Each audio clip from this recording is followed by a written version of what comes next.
Así como al principio, voy a empezar con... ¿Vos sos periodista deportivo, periodista general, solo periodista deportivo? Bien, yo en realidad soy licenciado en comunicación social, es el primer título que digo, Ok. y además soy periodista porque yo estudié 5 años la licenciatura en comunicación social en Córdoba capital y al tercer año logré el título de tecnicatura en periodismo, así que soy licenciado en comunicación social y periodista. Igualmente yo ya tenía, antes de empezar la licenciatura, yo ya tenía como proyección hacer periodismo deportivo, pero recabando un poco el contexto del periodismo y el ingreso laboral y el mercado laboral, yo dije, se me va a acotar mucho el rango si solamente elijo periodismo deportivo. Entonces elegí licenciatura, elegí periodismo y después me vine a Buenos Aires a estudiar periodismo deportivo en el ISEC. Averigué en Bien. Deportea, pero al final terminé yendo al ISEC.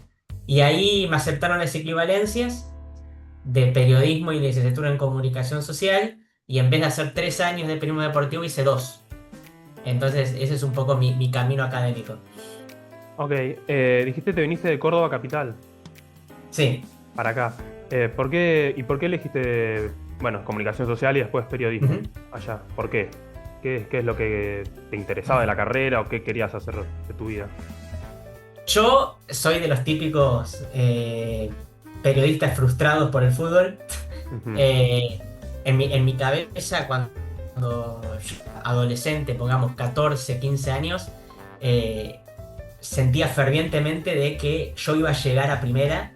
Inclusive tenía toda una fantasía de que iba a jugar en primera, de que la gente me iba a vitorear, de que iba a jugar en grandes estadios. Yo ya me estaba armando y proyectando fantasiosamente de que iba a estar ahí. Eh, el tema es que el fútbol me trajo a la realidad. Vení un poquito acá, sentar los pies sobre la tierra, no todo llega. Eh, entonces, ahí yo un poco fui comprendiendo la sensibilidad que uno tiene que tener como periodista para hablar sobre fútbol y hablar sobre jugadores. Y la dificultad y la complejidad que es jugar al fútbol de alto rendimiento. Una de las cuestiones se necesita valentía. Y lo que menos yo era valiente. Un cagón total. Es más, previo a jugar los partidos, eh, la verdad que entraba con cierta presión por demasía. Y yo dije, no, esto si yo siento presión en un torneo regional, cuando juegue en primera o juegue en inferiores, juegue en reserva o en categorías menores de un equipo de Buenos Aires, no voy a llegar ni en pedo. Entonces dije, no, voy a tener que tomar otra alternativa. Entonces, en su momento pensé hacer periodismo deportivo, pero justamente elegí la licenciatura en comunicación social y periodismo porque hay un aspecto de la comunicación y hay un aspecto del periodismo que a mí me gusta mucho, que tiene que ver con la investigación. Eh, investigar, razonar, administrar documentos, administrar expedientes, administrar fuentes, todo eso a mí me gustaba mucho. Después, claramente, cuando uno ingresa a lo académico, empieza a ver materias que por ahí uno no lo tenía tanto imaginado, porque hay un montón de materias y no todas las materias uno cuaja con los intereses de uno, e igualmente uno tiene que hacerlo. Pero sí, estaba eso que a mí me gustaba mucho, en meterme en el barro, en investigar, en poner el cuerpo, en redactar en el gráfico, en estar al frente de una cámara, en estar dentro de un estudio de radio, que a mí me gustaba mucho jugar además de eso. A mí me gusta mucho jugar.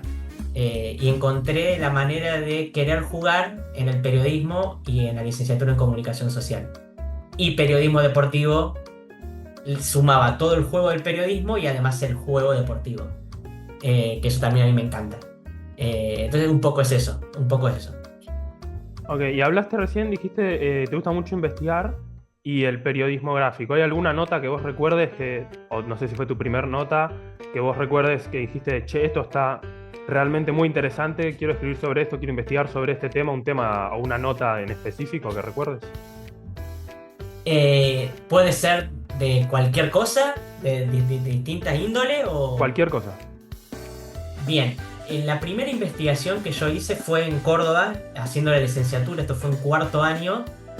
Yo junto con un compañero teníamos la materia que era de investigación periodística. Entonces, cada grupo tenía que elegir un tema y ese tema llevarlo a investigación. Entonces, bueno, primero uno tiene que tener el refuerzo de qué tipo de tema es digno de una investigación. No vas a investigar cualquier cosa. Tiene que tener un principio periodístico.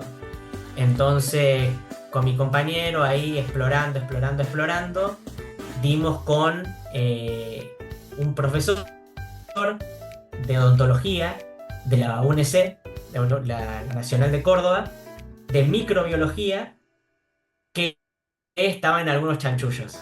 Bien. Y yo llegué a ese tema, a ese disparador, a partir de el primo de mi papá, que es justamente también profesor de la UNC de otra materia. Una consulta. Y también llegué... Definí chanchullos. Y estaba en cosas turbias. Ahora si querés te lo explico. Ok, sí. Si se puede, mejor. Sí. Ante esa situación, yo también había llegado al nombre de este profesor de microbiología a partir de compañeros míos, porque yo en Córdoba viví esos 5 años que hice la licenciatura, viví en una residencia salesiana. Entonces, compartía un mismo espacio con amigos, con compañeros, bastante camaradería. Entonces, ¿qué es lo que sucedía? Habían alumnos de diferentes facultades. Y yo tenía muchos compañeros de la UNC que estaban estudiando odontología. Y también llegué al nombre de este profesor de microbiología, a partir de ellos. Entonces, bueno, empezamos a investigar junto con mi compañero. Y dimos con que este profesor hacía cursos paralelos. ¿Qué es lo que hacía? ¿Cuál era el modus operandum de este profesor?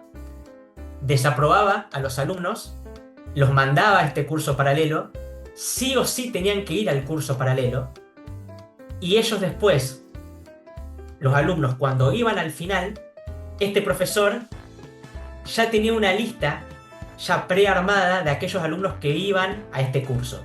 Este curso era dictado por otro tipo, flojo de papeles, no estaba en constancia el Ministerio de Educación, no era profesor, no había hecho ningún trayecto educativo, nada por el estilo. También le hicimos una entrevista a esa persona. Entonces, justamente era una persona que desaprobaba a discreción y que vos tenías que estar en la lista que habías ido a ese curso para poder aprobar. Okay. Investigamos al decano, yo le hice una entrevista al mismo profesor de microbiología, le hice una entrevista al que dictó el curso en su momento, le hice entrevista a varios estudiantes del centro de estudiantes de odontología, le hice entrevista a mis amigos de la residencia, a otros profesores, a ex estudiantes de odontología que también habían sufrido a este profesor, porque era un profesor de larga data, ya tenía su antigüedad dentro de la UNC. Lamentablemente solamente quedó a modo de trabajo, solamente quedó circunscripto dentro del trabajo práctico. Esto fue en 2014. En 2020 mi compañero de investigación me manda una noticia donde a este tipo lo habían encarcelado. No. Justamente por esto. Yo le había dicho, yo te dije que yo le dije a mi amigo, yo le dije, este trabajo no es solamente un trabajo, si nosotros seguimos con este trabajo, vamos a ir a algo mucho más serio. Pero no pudimos seguir porque quedó ahí dentro de lo académico. Pero este tipo después fue encarcelado por denuncias y porque lo descubrieron haciendo este triángulo, ¿viste? Okay. Entonces, bueno, esa fue como la primera gran investigación que tuve. ¿Y por qué quedó circunscripto en lo académico? ¿Porque no podían seguir? ¿Porque no quisieron? ¿Porque era un trabajo y nada más? Porque no nos las creímos. Como que estábamos muy metidos dentro del ámbito educativo. no Ujú. nos creímos todavía periodistas, porque Ok. estábamos en cuarto año, faltaba un año para terminar la licenciatura. Nosotros ya éramos periodistas porque ya teníamos la tecnicatura en periodismo, pero no nos creímos y no nos pusimos el traje de periodistas. Simplemente por eso, porque nos quedamos dentro del ámbito educativo. Nos faltó dar ese último paso. Ok. Y mientras estabas haciendo esta investigación, decías, che, esto está buenísimo. O sea, es como que, no digo que despertó como más amor por el periodismo de tu parte, pero digo, estabas investigando y decías, che, esto está buenísimo, quiero hacer esto, quiero investigar más cosas. Sí, claramente, porque con mis compañeros, el ir, el descubrir, el explorar, e ir al lugar puntualmente. Yo cuando le hice la entrevista a este profesor de microbiología, lo agarré en el área de Secretaría de Microbiología.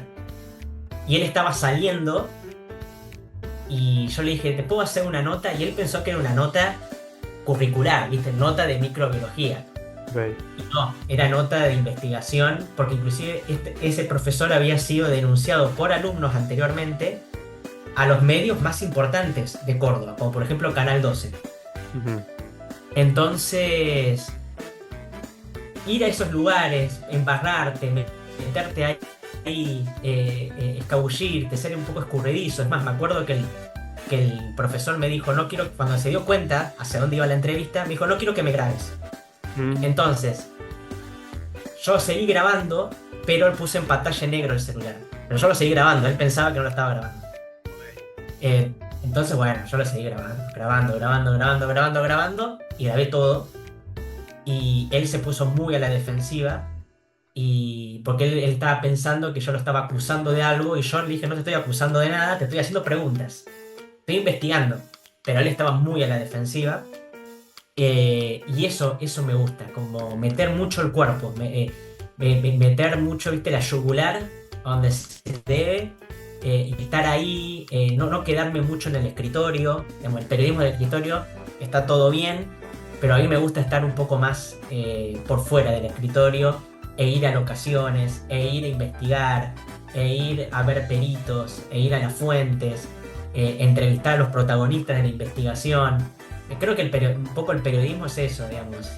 Si nos quedamos en periodismo de escritorio, periodismo de Twitter, etcétera, estás muy cerrado, muy cerrado. Me parece que el periodismo es investigación, es recolectar información, data, cultivarse claramente en la opinión, en el conocimiento, y ahí uno, como que esa adrenalina, esa parte adrenalínica del periodismo a mí me gusta mucho.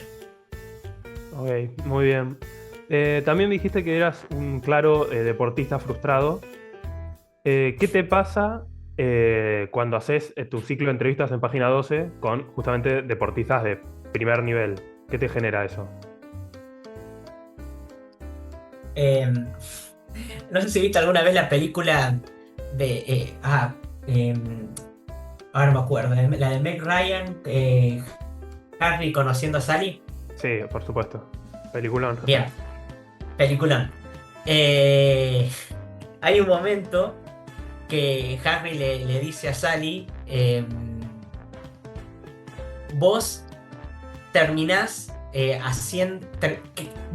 tu profesión es terminar conociendo a los demás, prácticamente.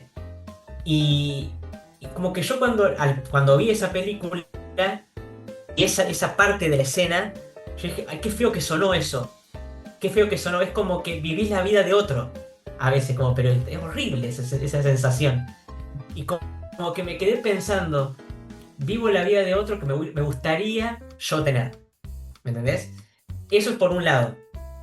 Pero, como es algo que yo ya lo asumí, ya desde hace bastante, cuando era adolescente, ya esa parte, cuando yo empiezo a hablar con los protagonistas, a la hora de realizar entrevistas, me gusta ser muy abierto. Es decir, a mí no me importa cuando hago periodismo o cuando hago entrevistas puntualmente, llevar la verdad. No me importa cuando hago entrevistas estipular esto es así, esto es así, esto es así. No me interesa cuando hago entrevistas en columnar. A mí me gusta cuando hago entrevistas escuchar al entrevistado, qué es lo que tiene para decir, qué visión del mundo tiene sobre la vida, sobre lo social, sobre lo político, sobre lo deportivo, etc. No me importa cuando yo lo escucho al entrevistado invadirlo de mis propias percepciones. Es decir, lo que yo pienso sobre las cosas, cuando yo lo escucho al otro, tapar lo que dice el otro. Porque es más importante lo que yo pienso que lo que piensa el entrevistado. No, ahí yo solamente escucho, a ver qué tiene para decir. Y a partir de lo que tiene para decir, yo voy aprendiendo un montón de cosas. Digamos, para mí, uno de los mejores libros abiertos que existe es una entrevista. Una entrevista. Porque ahí, en una entrevista, justamente, si yo no me ato a mis propias percepciones, estoy dando la posibilidad de abrir otro tipo de mirada u otro tipo de visión. Entonces, y como mis entrevistas yo trato de hacerlas lo más conversacional posible, también está bueno ese ida y vuelta y poder, como yo digo, hacer ese ida y vuelta de conocimiento para también poder ver las propias contradicciones y las diferentes máscaras de un entrevistado y de un deportista. Porque el deportista, cuando yo hago entrevistas, tiene distintas máscaras y tiene un trasfondo y tiene una vida por detrás, más allá de lo que nosotros vemos en compilados, en televisión. Bueno, hay una vida, hay un trasfondo, hay una toma de decisiones que quizás nosotros no la vivimos, digamos. No vivimos la vida que puede vivir un deportista que quizás vivió una vida totalmente acelerada, quizás, y nosotros la vivimos de manera paulatina. Lo que quizás vivió un deportista a una determinada edad, nosotros todavía ni la vivimos.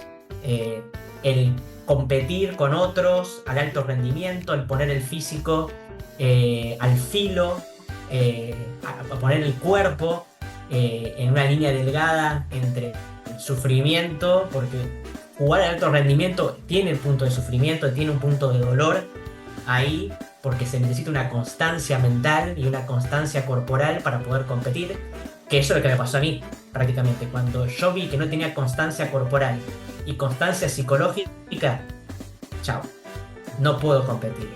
Y ahí la sensibilidad está en comprender al deportista que sí tiene la constancia mental y la constancia corporal de poder mantenerse en el tiempo. Hay algunos que son más oscilantes, hay otros que durante todo el tiempo se mantuvieron y hay otros que no.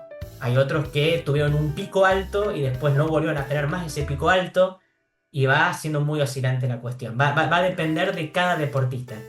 Pero ya llegar a reserva y ya llegar a primera, ya hablando de fútbol puntualmente, o ya llegar a un juego olímpico, o ya llegar a un mundial de atletismo, o llegar a torneos regionales de atletismo, etc., es ya superar un peldaño que para cualquier otro es muy difícil. Entonces yo, cuando los escucho a los entrevistados, saco un montón porque comprendo, esto me reafirma lo que yo había elegido cuando era chiquitito, en que yo no estaba para poder llegar a ese lote o a esa vara. Y además, escuchar a los deportistas, yo siempre busco algo diferente. No me gusta hacer la nota o la entrevista protocolar, o me gusta sacarle algo diferente, pero no sacarle algo diferente de manera bruta o de manera estructurada, sino que lo diferente salga de manera orgánica. Salga a partir de las entrevistas, la confianza mutua entre los dos durante la entrevista, durante la nota, y eso te va decantando en quizás un título que vos no lo querías pensar, pero salió por la parte orgánica de la entrevista. Cuando hay confianza mutua, cuando rompiste el hielo, cuando le haces preguntas que al entrevistado no lo siente incómodo, bien, más allá de que yo considero de que hay entrevistas donde la incomodidad está bien planteada, pero en mi caso siempre trato de que haya una confianza mutua para que el entrevistado se suelte, rompa el hielo, se saque el escudo defensivo, porque viste que hay deportistas, especialmente en el fútbol, que no les gustan mucho las notas, el periodista, a ver qué va a decir, si me quiere sacar un título. Entonces justamente la idea de romper el hielo y la confianza mutua tiene que ver con esto de ver qué es lo que puede decir de más el entrevistado. Y eso me pasó hace poco con Valentino Acuña. Ujú. El pibe de la sub-20. Eh, exacto. Empezó, yo dije, tengo que sacarlo de acá porque había empezado muy monótono la cosa. Ujú. Y cuando empezó a ver de que las entrevistas iban direccionado a lo futbolístico, iba direccionado a su familia, cuando eran preguntas que tenían que ver con lo futbolístico estrictamente y con su seno familiar, ahí se le rompió el caparazón y empezó a hablar. Y una de las cosas que yo voy detectando de que el entrevistado empieza a soltarse es cuando yo voy a hacer una pregunta me corta porque quiere decir algo más.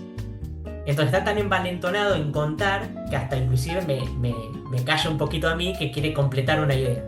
Y Claro. eso me pasó con Valentino Acuña y me sorprendió lo de Valentino Acuña. Esto es hermoso con entrevistas, cuando uno lo sorprende algo, lo que le gustaba hablar de fútbol. Lo que le gustaba hablar de fútbol a ese chico. Sin importar si yo estaba de acuerdo o no, no me importó. Uno puede estar después de acuerdo en decir un determinado concepto, un determinado fundamento del juego, etc. No me importa. Yo quiero ver qué tiene para decir. Y hablaba del fútbol, y hablaba del juego, tan natural como eso. Hablaba de su profesión. Y eso a mí me parece buenísimo. Por lo que me estás diciendo, entonces tu género predilecto o el que para vos es el mejor género periodístico es la entrevista. Lejos. Lejos, lejos, lejos Ok. el mejor género periodístico en la entrevista. Creo que lo más artesanal que existe. A ver, hay otros géneros también. Eh, la crónica también es un género muy bueno, pues justamente hay mucho de poner el cuerpo en la crónica, porque la crónica no es solamente la parte de redacción, sino el ir, estar en el lugar de los hechos, en recabar información, en recabar testimonio, después llevarlo a la crónica, en ser testigo ocular, bueno, un montón de cosas. Pero la entrevista está ahí. Si tengo que hacer un top 3, la entrevista está en top 3, pero literalmente, está en top 3. ¿Y el ciclo periodístico de Página 12, a quién se le ocurrió? ¿A vos? ¿Te lo propusieron? ¿Vos lo llevaste a la mesa? No, a ver, yo no lo categoría como ciclo de entrevista. Ok. Yo lo categorizo como, ¿cómo lo puedo decir? Como una persona que ingresó a trabajar en Página 12 como colaborador. Ok. Porque vos, por ejemplo, cuando estás en Página 12, te dividen en una especie de ejército de colaboradores Ujú.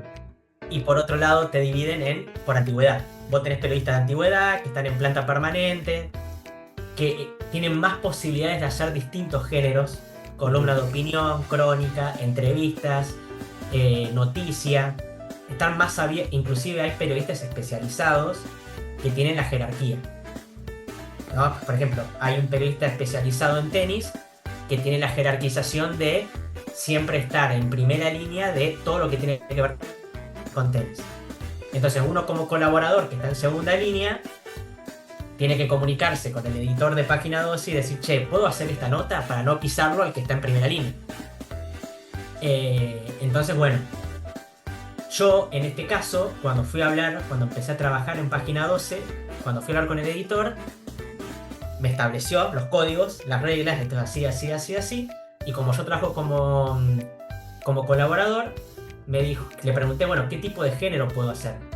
¿Puedes hacer entrevistas? Entonces, desde ahí, empecé a pactar entrevistas, porque además yo ya tengo contactos, tengo mi agenda de contactos. Yo anteriormente trabajé como productor para la Radio 947, que la Radio 947 en su momento estaba especializado en deportes, que lo nuclea lo que es Grupo Octubre.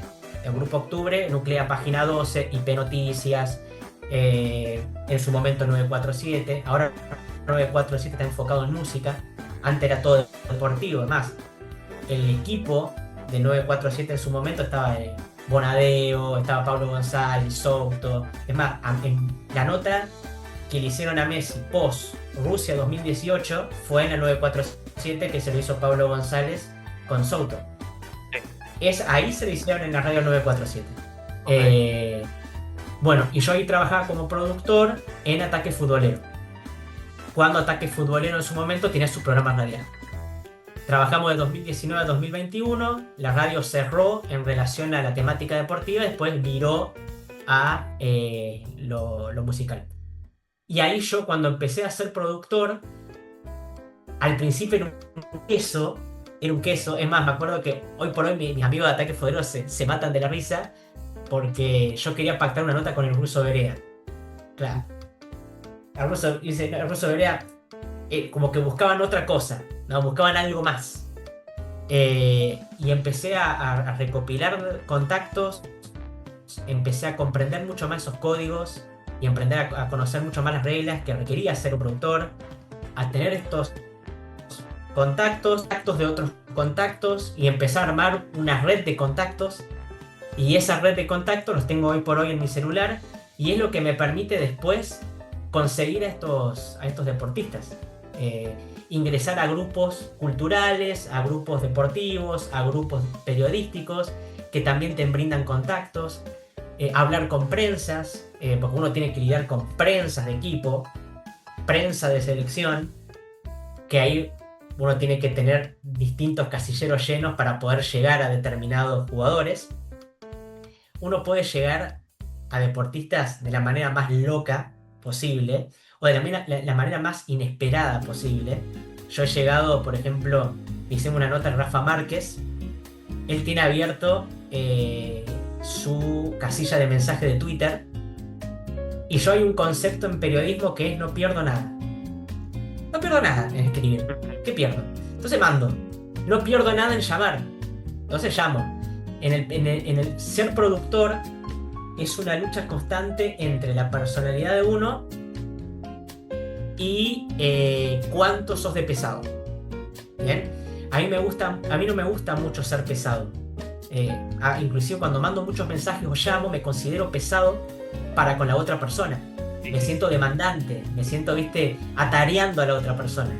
Pero al mismo tiempo tenés que hacer tu trabajo. Entonces es una contradicción y te golpeas el matote todo el tiempo en decir, mi personalidad, que es bastante tímida, es tímida mi personalidad, no me gusta molestar demasiado, pero al mismo tiempo tengo que tocar la puerta y tengo que conseguir la nota.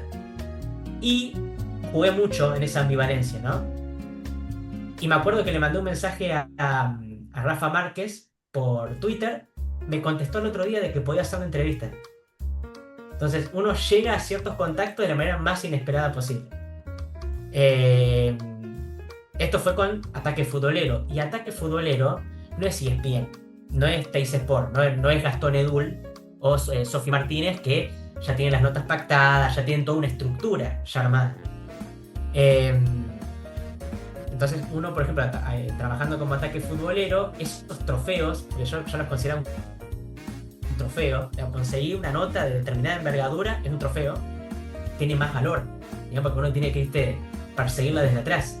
Cuando yo conseguí a Sandra Rossi, la del área de neurociencia de River, sí, la encargada de neurociencia de River, yo le escribo a ella por WhatsApp y me dice, mira, no soy dar notas. Me dijo, literalmente, no soy dar notas, no creo que te la vaya a dar, pero consulto el área de prensa. Al otro día me dieron el sí. Va. Y fue una de las notas de mayor relevancia que tuve, más de las notas más importantes que hice hasta ahora en mi carrera fue con Sandra Rossi. Por todo el aprendizaje, porque escucharla a ella es un aprendizaje total, y por la repercusión que también después tuvo. Entonces sí, es todo un trabajo que a mí me encanta que lo lleve de producción a Página 12. Todo el trabajo de producción que tuve yo en Ataque Futbolero, que fue una especie de semillero para mí, lo llevé a Página 12 y en Página 12, está bien lo que decís, se transformó en un ciclo porque son ya muchas entrevistas que llevo, especialmente en la época de los Juegos Olímpicos. Juegos Olímpicos sacaba entrevistas a rolete. Entonces sí, la verdad que aprendí mucho siendo productor a generar redes de confianza, redes de contacto, a cómo comunicarme con los prensa, a cómo entablar relación con los prensa, y después cómo poder pactar notas. Es todo un proceso que uno va a ir aprendiéndolo. ¿Y cómo convive el Germán tímido con el Germán periodista que tiene, como dijiste, que ir a tocar la puerta a todos lados? ¿Cómo conviven esas dos Ahora, personas? al principio yo me sentía mal, Ujú. ahora no tanto. Ahora no tanto, es como que de a poquito empecé a lidiar con ese Germán tímido y me fui transformando un poco, una especie, viste, de Breaking Bad, viste, Ok. que a veces empieza desde un punto hasta el final, se transforma, ¿no? Eh, bueno, es un poco un viaje de transformación. Más allá de que sigo teniendo mi cuota de timidez, yo justamente vuelvo a retomar el concepto de juego. Ahora yo lo considero un juego, ¿no? Para Ujú. mí, escribir al prensa, escribirle a un deportista y tratar de pactar esa nota, yo ya lo considero un juego. ¿Bien? Y también es un poco cómo yo convivir con el timing. Eh, Cuándo escribir, cuándo no escribir, eh, cuándo escribir de más y cuándo escribir de menos, cuándo pausar, cuándo volver a escribir. Todo eso te lo va dando la producción, te lo va dando las leyes del contacto, porque uno va comprendiendo cómo reacciona un prensa, cómo reacciona un deportista. Hay deportistas que te responden al toque. Por Sí. ejemplo, hace poquito la última nota que hice fue Horacio Ceballos. Sí. Horacio Ceballos me respondió a los 15 minutos y el diálogo fue mucho más fluido. Ya de por sí, los deportistas de polideportivo es mucho más fluido. Accesible poder ingresar a realizar una nota. En fútbol es más difícil, hay más capas que superar. Es más, recién te decía que estaba por hacer una nota a Hernán López Muñoz, pero lo pasamos para el martes que viene, con Ujú. el prensa de argentinos. Y hay prensas que son mucho más amigables, más friendly, que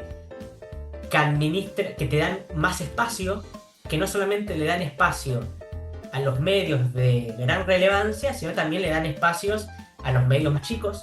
Eh, Hay prensas que son muy exclusivos, están muy cerrados a la hora de poder pactar una entrevista. Por ejemplo, el seleccionado argentino, que eso uno lo toma como algo lógico. Uno con el aprendizaje lo toma como algo lógico. La prioridad, hay un sistema de prioridades. Ujú. Prioridad ESPN, prioridad TS Sport, prioridad AFA Studio, el streaming. Hay prioridades. Después sí, uno puede encontrar entrevistas de manera lateral que puede conseguir a partir de los relacionistas públicos de los jugadores, o de allegados a los jugadores, o de los jugadores mismos, o la afinidad que uno tenga con el entrevistado. También existe eso. Eh, pero bueno, llegar a los seleccionados argentinos es muy difícil. Es más difícil que otro tipo de deportistas. Ujú. Y uno tiene que también, a mí me gusta mucho poder pactar entrevistas eh, por ahí con personajes que todavía no dijeron demasiado. Por ejemplo, ahora estoy tratando de pactar una nota con Juan Cruz Mesa. El de River. Claro que ahora se viene el Mundial Sub-17, entonces yo ya me hice de una cierta relación cercana con uno de los prensas de la selección argentina, que yo ya vengo haciendo notas. Él ya me brindó accesos de notas, por ejemplo, con el arquero de futsal del seleccionado argentino, Sarmiento, entre otras, el entrenador de beach fútbol del seleccionado argentino. Ya estuve haciendo notas. Inclusive también me invitó al predio para que pueda sacar fotos previo a lo que fue el Mundial de Futsal.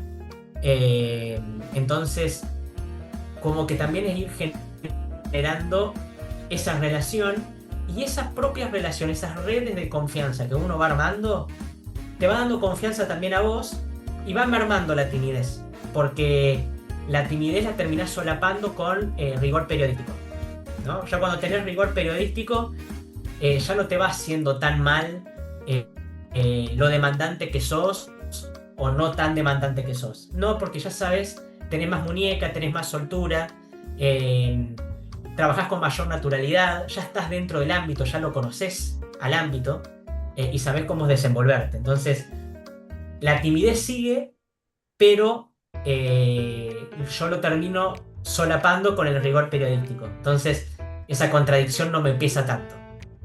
Sí. Por otro lado, ¿cómo convive un periodista que, bueno, dijiste, sos colaborador en Página 12, en tu bio de Instagram dice que trabajas también en Tiempo Argentino y aparte hay un proyecto que se llama Hijos del Fútbol, ¿o no? Sí. ¿Cómo es convivir con la multiplicidad de trabajos? Sí, bien, muy buena pregunta porque encima estamos en contexto, viste, de multiempleo, Sí. pluriempleo, etc. A ver, voy a decir lo que siempre digo. Si yo solamente me tengo que atar hacia el periodismo, yo esto lo digo más por vocación, más que por lo que es la parte ganancial de dinero, realmente. Porque lo que se paga por colaboración es muy poco, también teniendo en cuenta el laburo que se hace, porque no es solamente un laburo de publicación, sino que también es un laburo de preproducción, de pactar la nota, de ir y venir, como te digo, con los distintos contactos, de entrevistar, de desgrabar, de transcribir, de pensar una introducción, de pensar una foto, de pensar un título. Es todo un trabajo mucho más grande de lo que realmente se ve. Y eso se distancia bastante con lo que después vos recibís de contraprestación. Entonces yo justamente viene a colación de lo que yo había dicho al principio, de que yo había elegido estudiar licenciatura en Comunicación Social y Periodismo porque entendía yo que necesitaba abrir un poco mis alternativas, un poco mis horizontes. Y hoy por hoy yo soy profesor de marketing en Coder House, soy profesor de marketing y periodismo deportivo en el ISEC, soy publicista también de marcas. Y además trabajo en Página 12 haciendo entrevistas y además también tengo este emprendimiento en el cual no recibo nada de monetización, que es Hijos del Fútbol. ¿Cómo funciona esto? Yo hago las entrevistas en Página 12, se publica de manera gráfica y digital y gráfica papel, y lo que yo armo en entrevistas de manera audiovisual lo vuelco en un podcast en Spotify y después en YouTube. ¿Bien? Todo eso es una parte vocacional, puramente vocacional periodística. Ahora, yo no puedo vivir de eso y justamente yo tuve que ramificarme, pero dentro de la ramificación está esta cosa del pluriempleo que te acabo de mencionar, profesor, publicista digital, etc. Y es una convivencia, ¿cómo se podría decir? De aprender cosas que uno no tenía planificado desde el principio. Mi planificación al principio, o mi proyección al principio, era ser periodista deportivo, y yo me veía en televisión. Y yo me veía, viste, en los grandes flashes. Justamente esta idea de fantasía. La de todos. Pero principio. Bueno, como todos, al principio. Pero el tiempo te va mandando, viste, trenes que nunca pasan y otros trenes que pasan y los tenés que agarrar o no. Uh-huh. Y si podés asumir agarrar ese tren. Y también fue lidiar un montón en ser profesor. En esta cuestión de la timidez, ser profesor de pibes, quizás en Coder House el target de edad es más variable, ¿no? Un target de edad más diverso. Pero después cuando vas al ISEC, que es un terciario, tenés a pibes que están saliendo de la secundaria. Especialmente si son los de primer año y después segundo año. Pues yo doy primero y segundo año. Y das rugby, y das atletismo, y das fútbol, y das hockey. Y después también das marketing, porque hace poquito empecé a dar marketing en el ISEC. Entonces es también un aprendizaje de estar al frente de alumnos, de estudiantes y de la mirada ajena. Hay una lucha ahí de la mirada ajena. Entonces es mucho lidiar con esta cuestión del vértigo que vos podés tener y si estás en condiciones de asumir ese vértigo lisa y llanamente, porque ser profesor, viste, tenés que estar con 20 tipos mirándote y escuchándote y estar a la altura, porque yo, por ejemplo, para mí ser profesor también es una vocación y me la tomo muy en serio. digamos, ser profesores tiene su desgaste, porque no es solamente dar una clase, sino la planificación de una clase, qué temas dar, qué tema no dar, cómo condensar, qué recursos de material de enseñanza utilizar y qué no, eh, actualizarte. Para darte un ejemplo, rugby, la actualización del reglamento de rugby es constante, siempre hay un cambio, siempre hay algo dentro del reglamento y uno puede dar el reglamento que ya quedó en desuso. Entonces, también hay un aprendizaje del nuevo reglamento, de nuevos conceptos, de nuevas reglamentaciones, de nuevas maneras de ver el deporte, porque un cambio de reglamento es una nueva manera de ver el deporte. Eh, un nuevo cambio de reglamento también está con la proyección de mejorar el deporte. Está la parte subjetiva, bueno, en qué mejora, en qué no, en qué conceptos dentro del deporte mejora el reglamento y en qué no. Entonces, todo el tiempo ir actualizándote también tiene esa parte de desgaste, pero me encanta enseñar. Entonces, la vocación le gana el desgaste, prácticamente. Y después la publicidad. Yo te juro, si hay un tren que yo nunca esperé que iba a pasar, era yo ser publicista digital de marcas. Nunca pensé que yo iba a tomar ese rumbo y lo terminé tomando. En parte por cuestión de dinero, pero no alcanza por cuestión de dinero, porque yo, si solamente hago una cosa por dinero, y termina siendo muy, muy estructurado todo, termina siendo todo muy pesado a la larga. Y le terminé agarrando el gusto a la hora de crear publicidad, de crear campañas, de pautar para una marca, de ver cómo la marca crece. Es una droga, prácticamente, porque cuando vos vas pautando, vas viendo si las métricas dan. Y al principio estaba todo el tiempo viendo las métricas, si daban, si daban, si daban, si daban. Entonces no podía desapegarme de ver el rendimiento de métricas. Ahora estoy más tranquilo, más allá de que sigo analizando métricas y de los resultados y el rendimiento. Pero es un poco eso, cuando uno se embarca en lo que es el ámbito cultural, periodístico, comunicativo, empieza a tener que pensar cómo ingresar al mercado laboral y cómo poder solventarse. Y qué atajos tomar. ¿Qué atajos tomar? Digamos, cómo crecer a través de esos atajos. Y también entender, bueno, para esto estoy, para esto no estoy. Digamos, no estás porque en el pluriempleo, que también es prima hermana del multitasking, Sí. No estás para todas las tareas. No estás para todos los huecos. No estás para tapar todos los huecos. Hay huecos que va a tener que filtrarse el agua porque no estás apto para eso. Y hay otros que sí. Ese es el problema del pluriempleo. A veces uno, especialmente en esta realidad económica en la que se vive, necesita, lograr la mayor cantidad de empleos para poder solventarse. Y eso también te lleva al desgaste de no estar apto o estar a la altura de la situación. Entonces es una lectura de en qué estás a la altura, qué podés asumir y qué no. Y eso es un aprendizaje de uno mismo con la profesión constante. Entonces, hoy por hoy, te podría decir que antes estaba mucho peor, porque las cooperativas en las que he pasado yo, en las cooperativas subterráneas en las que he pasado yo, he hecho radios cooperativas en la cual yo tenía que pagar por mi propio espacio, tenía que luchar por los canjes, tenía que hablar con marcas para que paguen el auspicio cuando yo hacía el programa. Bueno, un montón de cosas. Y ahí no ganaba nada, no recibía nada del otro lado. En su momento sí, me acuerdo cuando yo hacía transmisiones, yo un momento de 2019 a 2019 a 2021, yo hice transmisiones deportivas, yo era comentarista. E iba a distintas canchas. Yo ahí conocí todo el conurbano, conocí el Gran Buenos Aires, conocí todo. Porque fui a muchas canchas a hacer cobertura y a hacer transmisiones como comentarista. Ahí yo tenía que pagar mi propio espacio para poder hacer transmisiones, a veces en condiciones deplorables.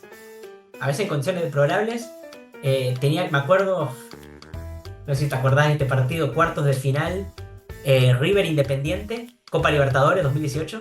Sí, sí. El tapadón de Armani, en su momento, En la cancha eh, independiente. en la cancha de Independiente. Sí. Bueno, yo estaba en pupitre, estaba la zona de prensa, pupitre, y abajo estaba la platea baja de Independiente. Entonces yo tenía quedé difónico ese partido, porque yo tenía, cuando comentaba, gritaba, pero gritaba por demás, Mm. para que yo pueda escuchar lo que decía y para que me pueda concentrar. Eh, no tenía cabina. Es más, arriba estaba, creo que estaba Diego Latorre estaba con Mariano Clos, estaba arriba de Sí. nosotros. Y ellos estaban, yo lo veía, estaban muy bien, les llevaban comida, viste, todos los agasajos. Y yo gritando con un celular ahí en el pupitre. Y encima no ganaba nada. Claro. Era más joven. Eh, Me acuerdo que un profesor de ISEC que cubre los Andes me dice, todo bien, pero va a un momento en que vas a tener que ganar algo. Yo era más joven ahí, ya tenía 20 y algo de años. Tenía 26, 27. Ahora tengo 33 y ahora estoy mejor parado. Estoy mejor parado. Pues se podría decir siendo muy buenos conmigo mismo. Porque también en el periodismo uno tiene que ser bueno con uno mismo porque si no se deteriora con el tiempo. También es una lucha entre la vocación y entre la posibilidad de poder realizarse económicamente. Mm. Y hacer nuestra profesión, realizarse económicamente es muy difícil, es bastante difícil. Y bueno, es la lucha, la vida, la lucha. Recién, antes habías dicho que algunos medios tienen prioridad, como ESPN, Teis Sport, AFA Estudio para notas. Recién también comparaste tu situación relatando en cancha independiente con la de Clos y Latorre. ¿Cómo te llevas con esa como escala jerárquica o pirámide que existe dentro del periodismo y dentro de cualquier trabajo, ¿no? Pero en el periodismo yo creo que es muy marcada. ¿Cómo te llevas con eso? Bueno, es un aprendizaje también de lidiar con la envidia. Si hay una emoción horrible, es la envidia, porque te va comiendo adentro. Te va comiendo adentro. Pero es una envidia insana. La envidia es insana, de por sí. Eh, y es un poco lidiar con eso, con el tema de la envidia. Porque vos ves que los otros son mejores que vos, los otros tienen y vos no. Estás todo el tiempo reflejándote, viste, en el otro. Y estás todo el tiempo diciendo eso. El otro tiene y vos no. El otro tiene y vos no. Y empezás a crearte el monstruito adentro, y esa sombra dentro de la envidia, prácticamente. Y la envidia es algo que te va comiendo. Te va comiendo energía, te va comiendo malos pensamientos, ¿viste? Te va llenando de una emoción de las más horribles que existen. Entonces también es un poco entender esa situación. Me acuerdo que mi psicóloga me dice, no, pero vos tenés que mirarlos con inspiración, te tienen que inspirar. No lo tenés que tomar por el lado de la envidia, sino que vos tenés que verlo por el lado de la inspiración. Como que buscaba el otro lado, viste, de la moneda. El lado luminoso de la vida era. El lado luminoso de la vida. Y justamente eso, es ser periodista también, cuando uno se mete en esos ámbitos, es luchar con la oscuridad propia. Eso es mucho, y la envidia es oscura, claramente. Y ahora, un poco también siendo más grande y por la experiencia, por la acumulación de capitales, de conocimiento, de experiencia, fui gestionando mucho más la envidia. A veces aparece, pero a veces cuando aparece la envidia uno la tiene que tramitar. Lo peor que vos podés hacer es tener envidia y después llevarlo a la sociedad. Es lo peor que uno puede hacer. Cuando uno tramita la envidia puede aparecer, pero que queda ahí. Y tratar de transformarla en otra cosa. Y yo traté de transformarla con nuevas profesiones, expandiéndome con otro tipo de rubros, leyendo, interiorizándome sobre lo que a mí me gustaba, sobre lo que a mí me interesaba, que era el deporte. Cada vez me interiorizo más sobre el deporte, y no solamente sobre el deporte, sino sobre aspectos sociales, políticos, culturales. Trato de generar y tramitar y generar distintos recursos para que cuando aparezca esa envidia sea leve, la tramite, no la haga repercusión en todo el mundo de manera social, no la lleve a otros, porque ¿qué pasa? Si uno tiene envidia, puede escribir un comentario en Instagram o puede hacer un comentario en Twitter. Eso es una manera de expandir la envidia. La envidia hoy por hoy en redes sociales está muy expandida, muy expandida. Lo importante es eso. Si está la envidia, que quede en uno, no vomitársela a la otra persona, y tratar de tramitarla con uno, porque el problema no es la otra persona, sino el que uno tiene envidia y tiene que tramitarla. Entonces, bueno, lidiar con esa propia oscuridad, y transformarlo en algo mejor, digamos, algo más dignificante, prácticamente. Eso es un poco. Dijiste las redes sociales. Las redes sociales, ¿qué son para vos? ¿Un instrumento? ¿Un lugar para boludear un rato? ¿Para divertirte? ¿Lo usás como plataforma? ¿Para qué? Bueno, yo lo divido en Twitter y en Instagram, que son... Es más, mi hermano me dice, hacete un TikTok. No, para. No, quiero quedarme con Twitter e Instagram porque ya con TikTok ya me matás. ¿No tenés TikTok? No tengo TikTok. Aunque mi mejor amigo me dice, si vos tenés el podcast, eso, te haces un reel de las entrevistas que haces, lo subís a TikTok y lo haces corto. Lo pensé, lo estoy pensando, lo estoy meditando. Puede ser. Pero no tengo TikTok todavía. Pero Twitter para mí yo lo uso como una herramienta, es un instrumento, y dentro de ese instrumento yo trato de volcar mis pensamientos. Es una especie de caja de resonancia para mí. Como solo escuchar a varios es como muchos dicen que es terapia a cielo abierto. No, sí. Yo no lo uso en terapia a cielo abierto. Para mí es pensamientos que no tienen que ver con algo muy íntimo, sino que tiene que ver, por ejemplo, me gusta una canción y la publico, o un pensamiento político, o un pensamiento deportivo, etcétera, y lo vuelco. Trato de no llevar tanto lo privado a Twitter, y sí volcar pensamientos políticos, musicales, culturales, deportivos, mis notas, etcétera, volcarlas en Twitter. Y en Instagram, ahí también, lo mismo que te acabo de comentar, pero ahí sí llevo un par de cosas íntimas a Instagram. Ahí sí me permito volcar, por ejemplo, donde a mi vieja no le gusta, siempre me dicen, no publiques fotos donde estás, ¿viste? Pero sí, yo a veces, por ejemplo, voy a fútbol y publico cuando estoy en fútbol, o me junto con un amigo a comer, publico un plato de comida, bueno, lo típico. Publico una canción, publico un gol, publico algo deportivo, publico una nota, una entrevista, ese tipo de cosas. Pero no mucho más. Yo no me gusta ser culo roto en Twitter especialmente en Twitter y en Instagram. No ando en modo policía. Viste que hoy por hoy, viste, hay mucho esto de la policía de cómo las otras personas tienen que ser, cómo las otras personas tienen que tener, cómo las otras personas tienen que hacer. No me gusta ser policía de eso. Si nadie me pidió hacer un comentario despectivo, no lo tengo que hacer. Como muchos comentan de manera despectiva sin que nadie le haya avisado o sin que nadie le haya dicho comenta esto. ¿Por qué tenés que comentar algo despectivo? Nadie te citó. Nadie habló de vos. ¿Por qué tenés que ir a comentar algo despectivo? Esas cuestiones, ¿viste? Del linchamiento digital, todas esas cosas, ¿viste? No me gustan para nada. No me gustan para nada. Yo creo que se puede utilizar las redes sociales como un instrumento, pero a través de ese instrumento, desde mi lado, culturizarlo más. Me parece... Yo también a vos te leo en Twitter, me gustan las cosas que comentás, leo a otras cuentas de Twitter, y es como que amarmé también un poco mi comunidad, una comunidad bien futbolera, y me gusta leer los pensamientos de otros, y no porque yo tenga una diferencia con la otra persona o tenga una contradicción con la otra persona, no pueda tramitar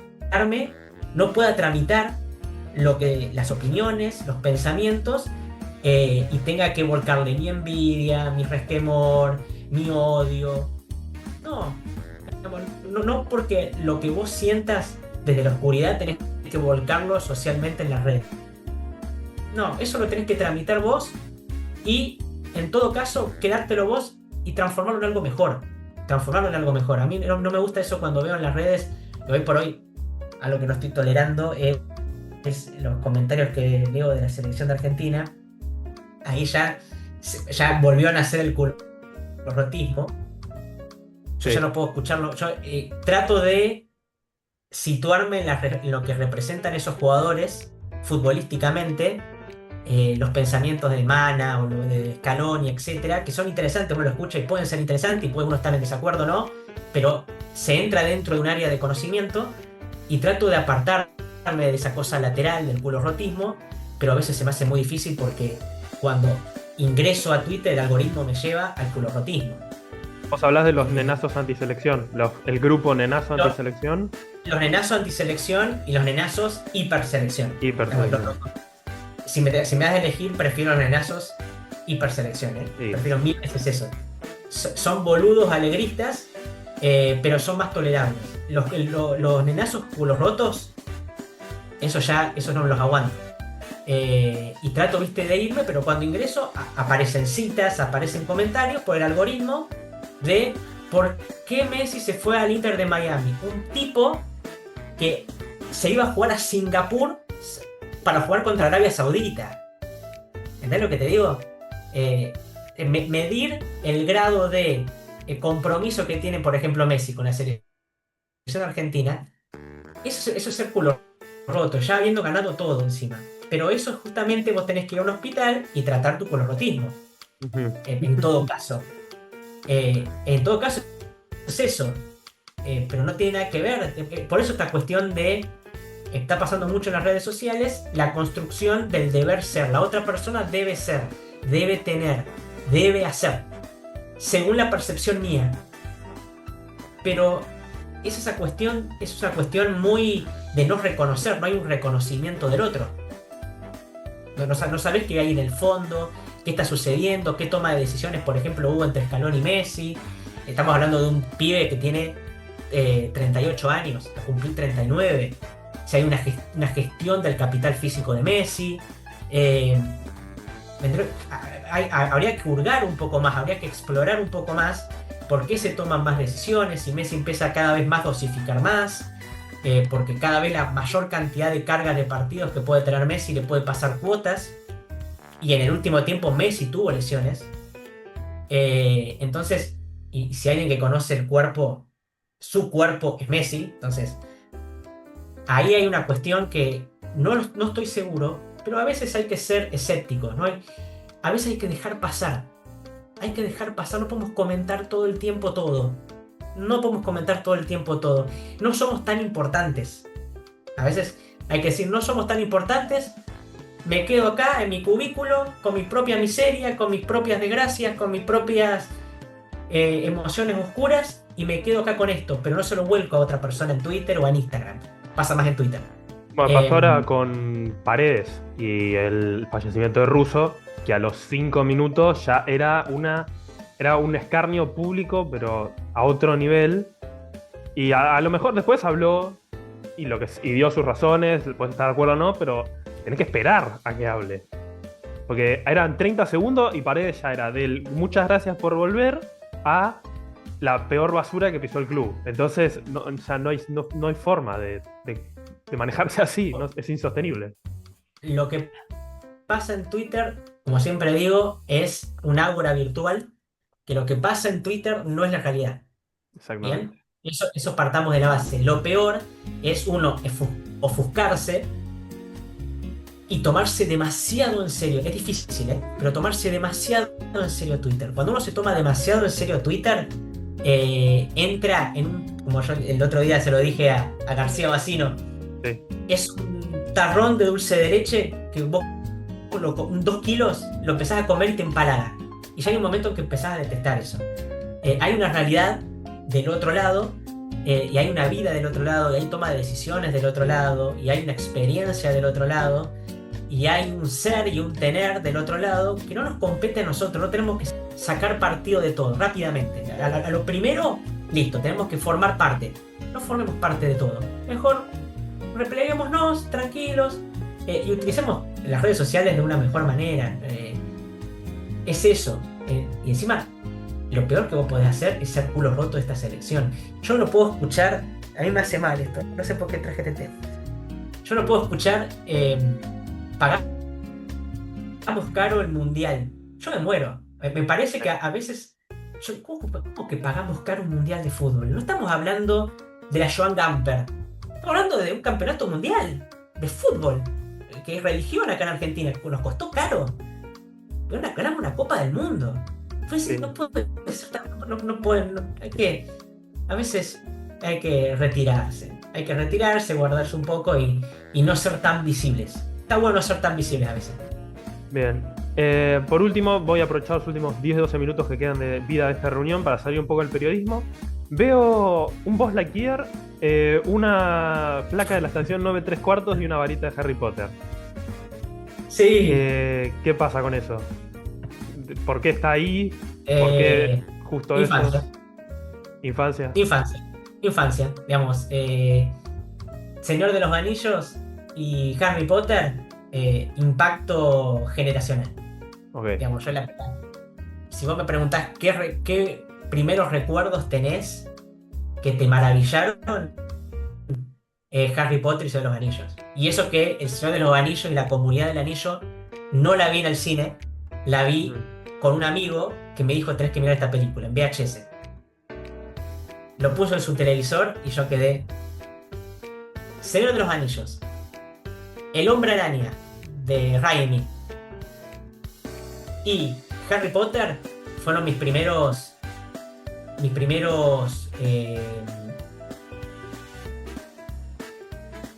sorpresas siendo un infanto al ver una película. Mis primeras sorpresas. Lo que primero me llamó la atención. Ver esas 3 películas fue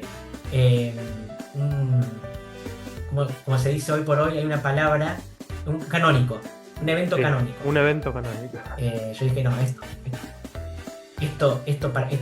es más fuerte que yo. Digamos, ver El Señor de los Anillos en 2013, El Retorno del Rey, con la carga de los Rohirrim, cuando llega Minas Tirith, yo veía eso en el cine, lo oí. Yo dije, esto es un evento canónico, esto es un evento que va a quedar conmigo como una cicatriz para adelante. Verlo a Tobey Maguire columpiarse por todo Nueva York, yo no lo puedo creer. Esto me está llevando a algo más grande que yo. Para mí el cine es eso, algo más grande que uno. Entonces, sí. Y Toy Story, igualmente Toy Story no tiene tanto un impacto fuerte en mí, pero forma parte de mi infancia. Tengo el VHS, Toy Story 1, Toy Story 2, y es junto con el Jorobado de Notre Dame de películas infantiles preferidas.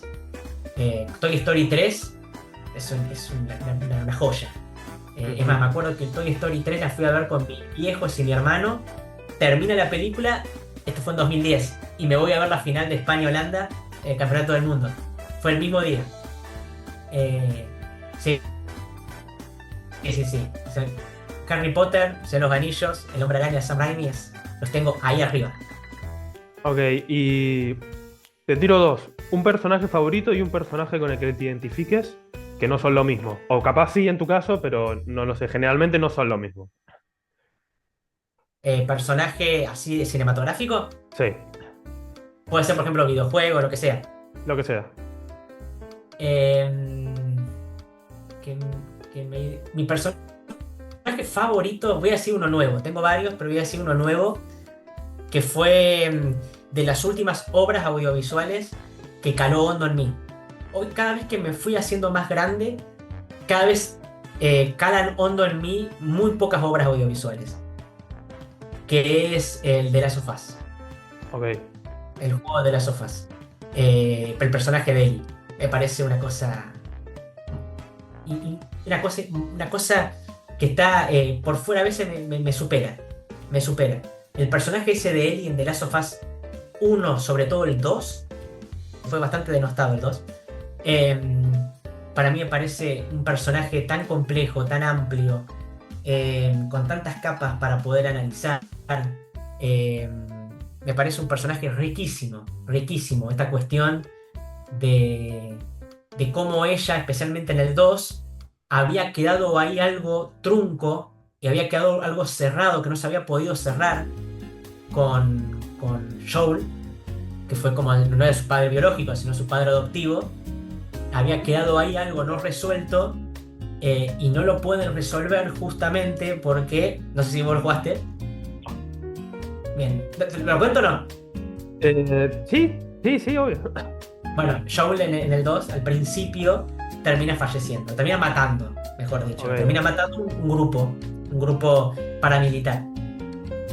Y claro, como no habían podido resolver lo que había quedado entre los dos, Ellie, cuando fallece Joel, lo que hace es un camino de tratar de redimirse y hace un camino de venganza. Va a matar a aquellos que lo mataron a Joel.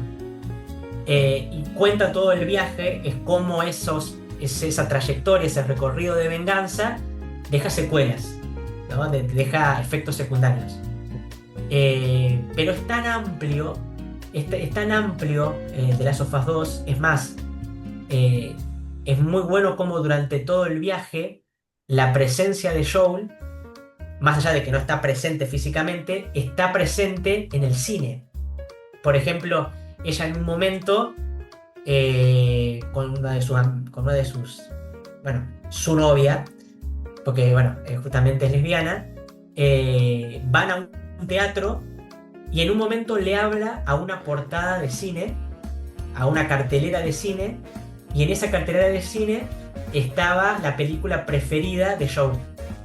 Y le habla a la cartelera de cine como si Joel estuviera al lado de ella. Me dice, mira Joel, tu cartelera preferida. Entonces, es increíble cómo en esa trayectoria de venganza, Joel está todo el tiempo ahí presente sin estarlo. Porque justamente la carga de Ellie está ligada a Joel. Justamente porque en ese camino de venganza es al mismo tiempo un camino de poder perdonar. Bien, porque tiene que perdonar, etc. Me parece un juego que, en cuanto a jugabilidad y en cuanto a gráficos, de los mejores de todos los tiempos. Me parece una locura. Es más, acá yo tengo el cuadrito. Ahí hay un cuadrito de Last of Us. A ver. Ujú. Ah, ahí está. No lo reconocía, perdón. Ahí Está está. bien. Ese es el 1. Entonces me parece hoy por hoy una de las obras que más caló hondo en mí, sentimentalmente y en cuanto a conocimiento. Me dejó mucho en mí. Y después, un personaje que yo me identifique. Sí. Si querés en pocas Ay, palabras, pero. A ver. sí, claro, sí, poquitas palabras. Que yo me identifique. O sea, que esto nunca me lo planteé. Ok. Que yo me identifique. Sí, ahora me agarro uno. Ok. No sé si viste la serie, quizá no la viste. Gilmore Girls, por lo menos la escuchaste alguna vez. Sí. Bueno, me siento muy identificado con el personaje de Rory, que es la hija. Gilmore, sí. Sí. Bueno, me siento muy identificado porque ella justamente Es periodista. es periodista. Y todas las cosas que le iban pasando a ella se me iba haciendo carne propia en mí. Ujú. De los sufrimientos, de no tener un futuro, de no poder proyectarse ella con un futuro, de querer aspirar a algo, y no saber si puede prometer ese futuro de lo que quiere aspirar. Yo dije, me parece una serie que hoy por hoy la pienso y la extraño, la estimo mucho a esa serie, y como que me identifico mucho con ese personaje. Además, más allá de que ella está en ese pueblito donde parece que es todo princesa ella, pero cuando va a la vida real es donde empieza a lidiar Claro. con todo lo que no aprendió anteriormente. Digamos, la vida no es una vida de princesos y de princesas donde todos te tratan bien. En el periodismo pasa eso. Vas a la realidad, empezás a topetearte con editores, con prensa, con otras personas, y es entrar en el barro. Ahí te dicen, acá está la realidad. bienvenido. Vas a tener que lucharla mucho, vas a tener que pedalear mucho en dulce de leche. Ese personaje me siento muy identificado. Sí. Ok, y para cerrar, viene el Germán de finales de final de su adolescencia, principio de su adultez, y le tenés que decir algo, le tiene que decir algo a este Germán que ya está a la mitad del camino. ¿Qué le dice? Respecto a su profesión, ¿no? Oh, no voy a decir la típica, no estudias periodismo. No, No, no, eso no. No, pasa mucho esto, que dicen, muchos dicen, no estudies periodismo. No, vos tenés que hacer lo que vos sentís, lo que te gusta. Porque si vos haces algo que no te gusta, vas a ser un alma muerta, prácticamente. No, yo le diría, seguí por el mismo camino, seguí por el mismo camino, em, y yo le hubiera dicho, vas a tener muchos obstáculos, muchos sí, obstáculos. Como una vez le dijo Tony Nadal a Rafa, vas a enfrentarte a Federer y mejor que te lo diga ahora antes de que ingreses a la cancha. Vas a enfrentarte con alguien que te va a hacer durar mucho tiempo. Es preferible que te lo diga ahora antes que cuando estés ahí en la cancha. Un poco ahí es esto. Yo me hubiera encantado saber con anterioridad que esto iba a ser mucho más duro de lo que creía. Pero bueno, surfeando las olas de la dureza de la vida. Así que eso le diría. Me hubiera gustado prever más las cosas para poder atajarlas mejor. Pero bien, estoy bien. ok, bien. Bueno, muchas gracias, Ger. Así Bueno, que, Franco, la verdad, espectacular. genial. Espectacular. Así que muchas gracias.